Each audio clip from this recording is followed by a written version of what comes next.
आज हम जानेंगे कि हेडिंग और सब हेडिंग कैसे बनाएं। तो हेडिंग का मतलब होता है मेन आइडिया जिसके बारे में हमको लिखना है। तो for example, discuss the challenges of women empowerment in India.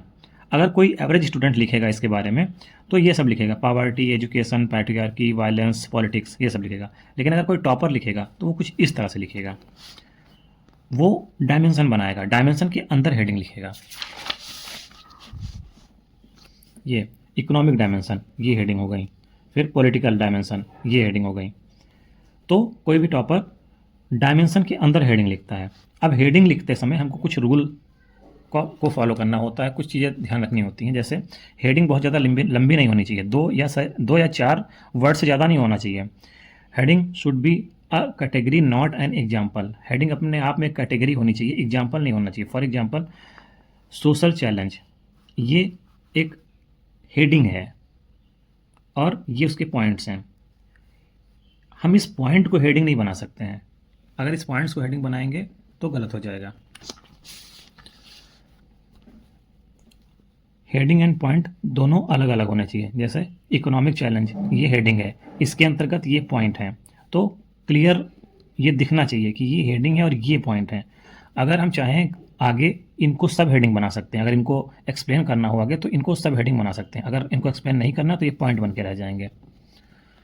फिर क्वेश्चन की लैंग्वेज सही पता चल जाता है, कुछ कुछ क्वेश्चन के लैंग्वेज सही पता चल जाता है कि हमको क्या हेडिंग बनानी है। जैसे discuss the causes of urban flood. अब अर्बन फ्लड है तो इसमें हेडिंग क्या बनाएंगे? Natural causes, human induced causes, governance issues, environmental factor. अब ये सब ब्रॉड कैटेगरी जो होंगी ये हेडिंग बनेगी। ये हेडिंग नहीं बनेगा कि हैवी रेनफॉल हो गया, इलीगल कंस्ट्रक्शन, पुअर ड्रेनेज। ये तो पॉइंट्स हैं, इसके अंदर ही आ जाएंगे सारे। अब हेडिंग बनाते समय हमको क्या क्या ध्यान रखना पड़ता है? पहले क्वेश्चन पढ़ेंगे, कीवर्ड समझेंगे, उसका डायमेंशन बनाएंगे, डायमेंशन से हेडिंग निकल आएगी। फॉर एग्जांपल, क्वेश्चन हमने पढ़ा, मान लो क्वेश्चन विमेन एम्पावरमेंट से रिलेटेड है, तो विमेन एम्पावरमेंट हमारा कीवर्ड हो गया। इकोनॉमिक डायमेंशन यूज करेंगे क्योंकि बहुत से डायमेंशन हो सकते हैं वुमेन एम्पावरमेंट को लिखने के लिए। इकोनॉमिक डायमेंशन हो सकता है, सोशल डायमेंशन हो सकता है, पॉलिटिकल डायमेंशन हो सकता है, सारे डायमेंशन हो सकते हैं। तो उसमें से फॉर एग्जांपल हमने इकोनॉमिक डायमेंशन चुना। अब इकोनॉमिक डायमेंशन में इकोनॉमिक चैलेंज, ये हेडिंग है।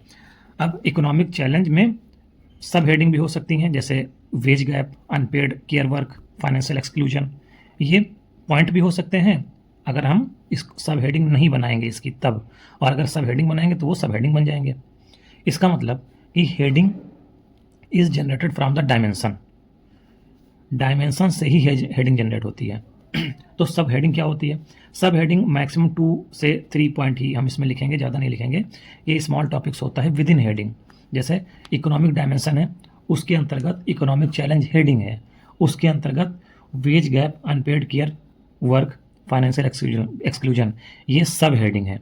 अगर इनको एक्सप्लेन करना होगा तो हम इनको एक्सप्लेन करेंगे और इनको सब हेडिंग बना लेंगे। अगर इनको एक्सप्लेन नहीं करना होगा तो ये हमारे पॉइंट बनकर ही रह जाएंगे, जैसे हैं वैसे ही। कुछ यूनिवर्सल हेडिंग्स हैं जो हर जीएस के पेपर में यूज़ होते हैं, जैसे causes, challenges, impact, significance, importance, government initiative, issues concern, opportunities, reform recommendation, way forward, conclusion. तो ये हर पेपर में यूज होते हैं।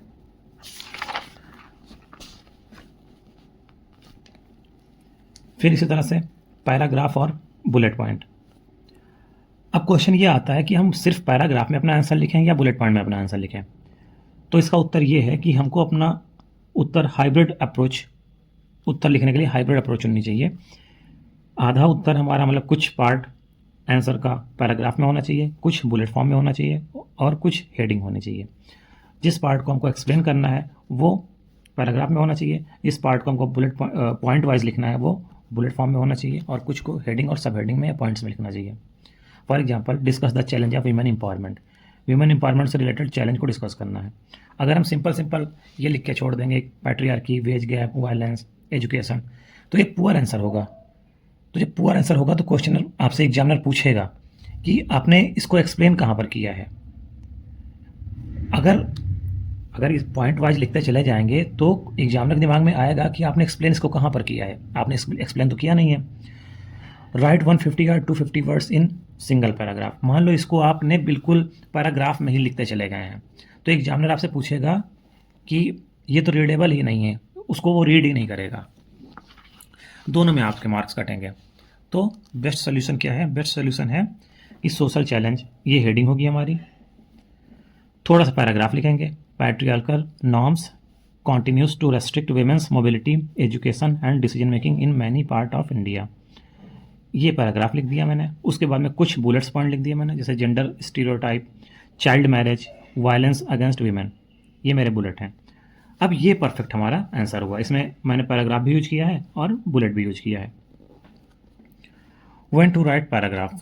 अब पैराग्राफ कब लिखना है? पहले ही मैंने बताया कि पैराग्राफ हमको तभी लिखना है जब हमको एक्सप्लेन करना होता है। एग्जाम्पल, इंपॉर्टेंस ऑफ एजुकेशन, 2 से 3 लाइन में इसको लिखना है। Education empowers individuals by improving knowledge, skill and decision making capacity. अब हमको बुलेट पॉइंट कब लिखना है? जब हमको कोई चीज़ लिस्ट करनी होती है। जैसे चैलेंजेस है तो पॉवर्टी, इलिटरेसी, करप्शन, अनएम्प्लॉयमेंट, तो ये बुलेट पॉइंट में लिख सकते हैं। ये हमने पैराग्राफ फॉर्म में लिखा था, ये बुलेट फॉर्म में लिखा। अब टेबल कब यूज करना है? जब हमको कंपैरिजन करना होता है तब हम टेबल यूज करते हैं। जैसे फेडरल और यूनिटरी में डिफरेंस बताना है तब हम टेबल यूज करेंगे। डायग्राम कब यूज करेंगे? जब हमको प्रोसेस बतानी होती है, साइकिल बताना होता है, रिलेशनशिप बताना होता है, फ्लो बताना होता है, तब हम डायग्राम यूज करते हैं। फ्लो चार्ट कब यूज करते हैं? गवर्नेंस रिलेटेड इशू है, पॉलिसी से रिलेटेड इशू है, इम्प्लीमेंटेशन से रिलेटेड इशू है, एडमिनिस्ट्रेशन से रिलेटेड इशू है, तो हम फ्लो चार्ट यूज करते हैं। आइडियल स्ट्रक्चर कैसा होगा? आइडियल स्ट्रक्चर होगा, हेडिंग लिखेंगे, 2 लाइन का पैराग्राफ लिखेंगे, उसमें 2-3 पॉइंट बुलेट पॉइंट डाल देंगे और एग्जाम्पल डाल देंगे। ये हमारा आइडियल स्ट्रक्चर हो जाएगा।